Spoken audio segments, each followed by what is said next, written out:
to the Kings. Luka now has 15 technical fouls on the season, just one shy of receiving an automatic suspension. And after the game, Luka told reporters, quote, "Don't worry, I won't get another one." Shannon, what is going on with Luka, your guy, Luka?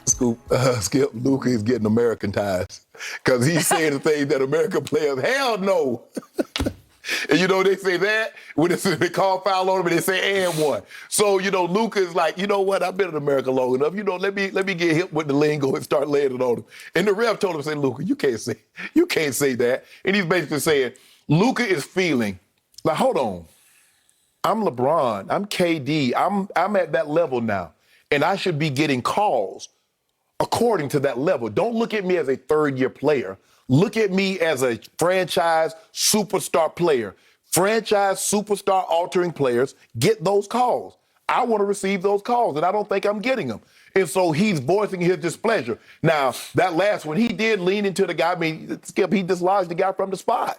I don't know what he wants with that, but I do think sometimes, look, the game would be like 4 hours if they called every single foul a superstar. Every time a superstar got touched, he got foul, Skip. So obviously.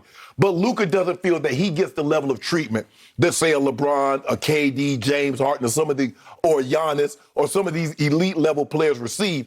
And he doesn't understand why when he's putting up very similar numbers and he's a superstar in the same category. So he's going to have to be careful because the thing is, Skip, the more you gripe, officials talk. You know what I'm saying, Skip? And they watch tape and they're like, hold on, bro.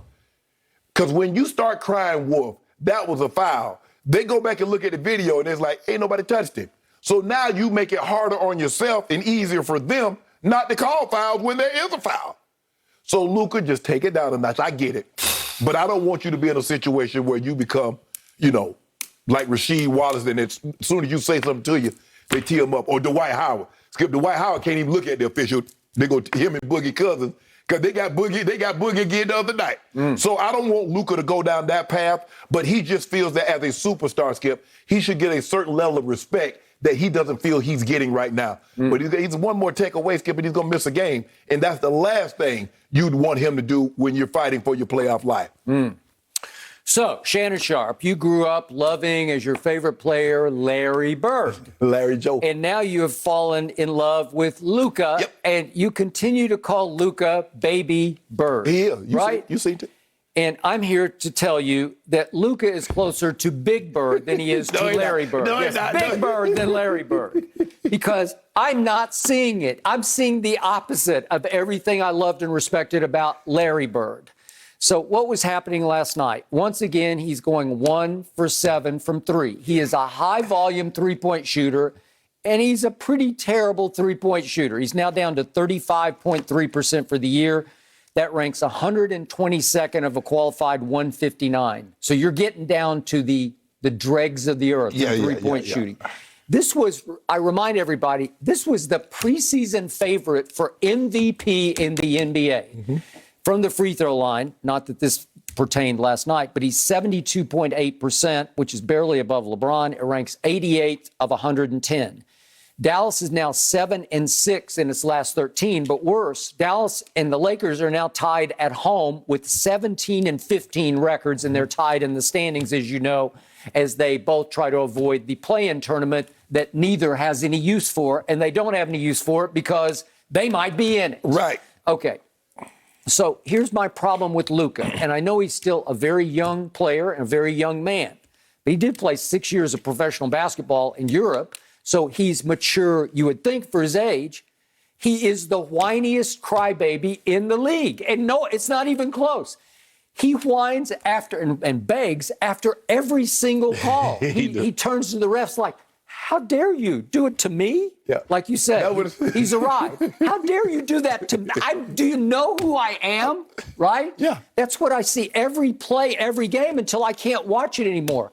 And his body language, when they fall behind to some Sacramento at home, they only scored 99 points at home to Sacramento. Yep. And I told you, Sacramento just a few nights back had suffered its worst home loss in the history of its franchise to Utah.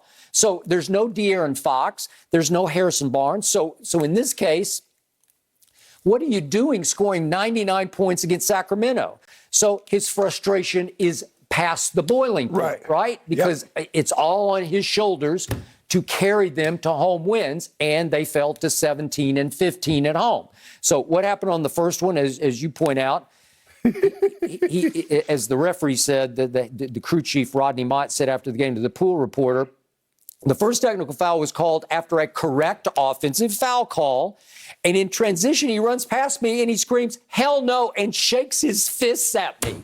And he says, which is a disrespectful response to a referee. That's unsportsmanlike. And can you argue that? You just can't do that. You can't. That's the first rate. You can't show the official up, Skip. No, especially if you shake your fists at him. No, not that it's threatening, because nobody's threatened by Luka. Right. But okay, so then the second one, the game's completely out of hand. You've fallen down 13 to Sacramento at home. It's 31.8 seconds left, and instead of just bouncing the ball to the referee, he throws it to the other end of the floor.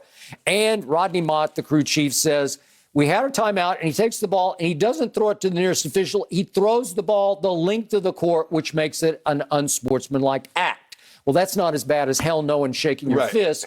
But given what was happening at that point, they just finally said, okay, that's enough. You're gone. Skip, I think he wanted to be gone. Hey, well, obviously. But, Skip, anytime you can't throw, they call a foul, you can't throw the ball up in the air. You can't throw the ball into the extension. Skip, I saw J.J. Redick spunt the ball to a guy. They called a tech notice. So, basically, just hand them the ball. Okay. Because in their feelings. And what did young Shannon Sharp often do when he was losing one-on-one basketball games? Out in the driveway to his big brother. Throw the ball in the woods. Throw it in the woods. Yeah. Where he has to go look for it, or somebody has to go look for it. And that's a technical foul. Right? Well, my grandma say, boy, take your you-know-what back out to get that ball. Right. But Luka, Skip, you have to understand.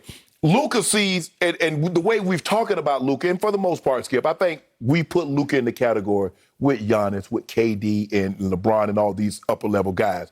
And he says, well, they would get those calls. Or if they did the exact same thing I did, you wouldn't call an offensive foul on them.